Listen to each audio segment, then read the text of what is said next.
ఆదాయానికి మించిన ఆస్తుల కేసులో కాళేశ్వరం మాజీ ENC Hariram Naik ACB custody కొనసాగుతోంది. 5 రోజుల కస్టడీలో భాగంగా హరిరామ్ ను ఏసీబీ 2వ రోజు విచారించింది. ఏసీబీ తనిఖీల్లో స్వాధీనం చేసుకున్న డాక్యుమెంట్స్ ఆధారంగా కూపీలాగుతోంది. మాజీ ఈఎన్సీ హరిరామ్ నాయక్ బండారం బయటపెట్టేందుకు ఏసీబీ అధికారులు ప్రయత్నిస్తున్నారు.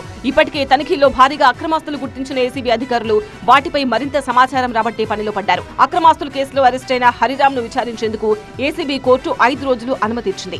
దాంతో 2వ రోజు కస్టడీకి తీసుకుని పలు కీలక అంశాలపై విచారించారు.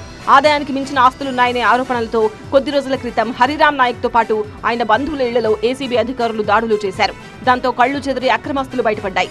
ఆ సమయంలో స్వాధీనం చేసుకున్న డాక్యుమెంట్స్ ఆధారంగా హరిరామ్ ను విచారిస్తున్నారు ఏసీబీ అధికారులు. ఆయా డాక్యుమెంట్లలోని పేర్లు, వారితో సంబంధాలపై ఆరా తీస్తున్నారు. హరిరామ్ కు పలువురు బినామీలు ఉన్నట్టుగా గుర్తించిన ఏసీబీ బ్యాంక్ అకౌంట్స్, డాక్యుమెంట్స్, బినామీల పేరుతో ఉన్న ఆస్తుల వివరాలను రాబట్టేందుకు ప్రశ్నలు సంధిస్తున్నారు. ఇక ఏసీబీ దాడుల్లో సుమారు 13 కోట్ల అక్రమాస్తులు గుర్తించగా వాటి విలువ బహిరంగ మార్కెట్లో 10 రెట్లు ఎక్కువగా ఉంటుందని భావిస్తున్నారు. ఈ లెక్కన 100 కోట్లకు పైగానే అక్రమాస్తులు సంపాదించినట్టు అనుమానిస్తున్నారు. ఈ క్రమంలోనే హరిరామ్ ను ఏసీబీ అధికారులు అరెస్ట్ చేశారు.